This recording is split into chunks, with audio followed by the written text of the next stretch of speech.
Welcome back. 62-year-old Mexican drug kingpin Joaquin El Chapo Guzman has been handed a life sentence plus 30 years in prison by a U.S. judge.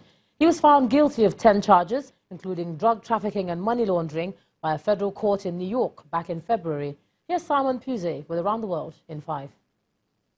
Good evening from the Channel's newsroom here in London. The US House of Representatives has voted to condemn Donald Trump after a series of attacks aimed at 4 congresswomen. The US president fired off a series of tweets over the weekend referring to progressive Democrat congresswomen. He continued to ask, why don't they go back and help fix the totally broken and crime-infested places from which they came?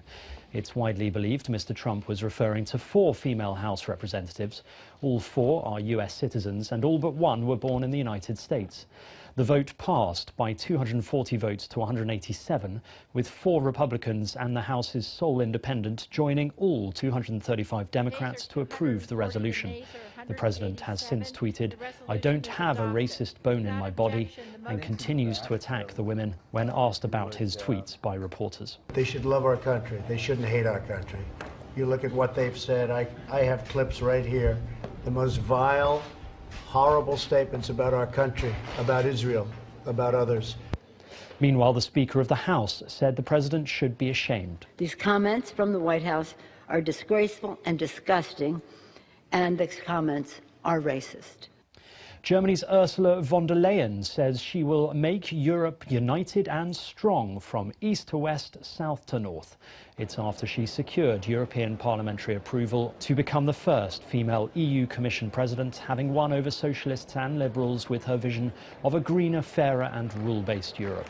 As head of the EU executive, von der Leyen will be in charge of trade negotiations, economic and climate policy for 500 million Europeans, and data and privacy rulings involving powerful tech giants. She secured 383 votes to 327 against.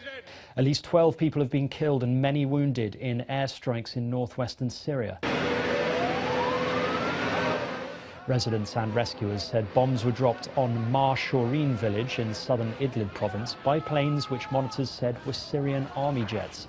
Video uploaded to social media appeared to show rescuers searching for survivors and pulling bodies from the rubble of destroyed buildings. Hundreds of civilians have been killed since a Russian-led assault on the last rebel bastion in northwestern Syria began nearly 2 months ago. Pakistan authorities have arrested the alleged mastermind of a 4-day militant attack on the Indian city of Mumbai in 2008. Hafiz Saeed, dressed here in white, was escorted from the court by security personnel. He's been arrested on terror finance charges.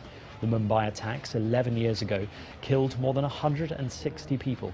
The arrest comes just days before a visit to Washington by Prime Minister Imran Khan, who has vowed to crack down on militant groups operating in Pakistan. Sudan's ruling military council and the opposition alliance have signed a political pact as part of a power-sharing deal. The agreement was signed in Khartoum in the presence of African mediators following a night of talks to iron out details of the agreement reached earlier this month. The deal is meant to pave the way to a political transition in Sudan after military leaders ousted former President Omar al-Bashir in April, following weeks of protests against him. The sides are still working on a constitutional declaration, which is expected to be signed on Friday.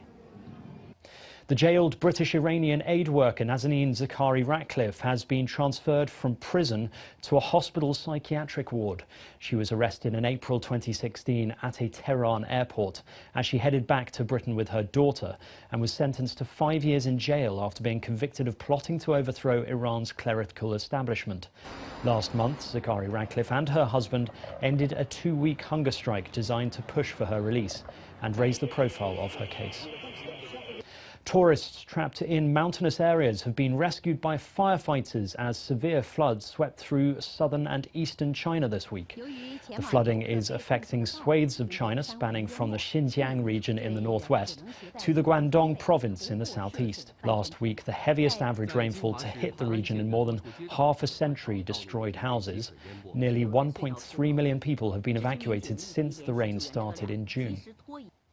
And finally, if you can't beat it, Eat it. Lionfish have been expanding in such numbers across the eastern Mediterranean that a project funded by the EU aims to promote lionfish as a food, among other ways to control its rapidly expanding population.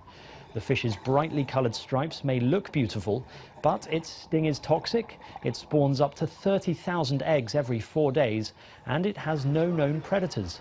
Chefs have been drafted in to give public presentations offering tips on how to gut the fish and to suggest preparation techniques like deep frying or cooking it on the barbecue.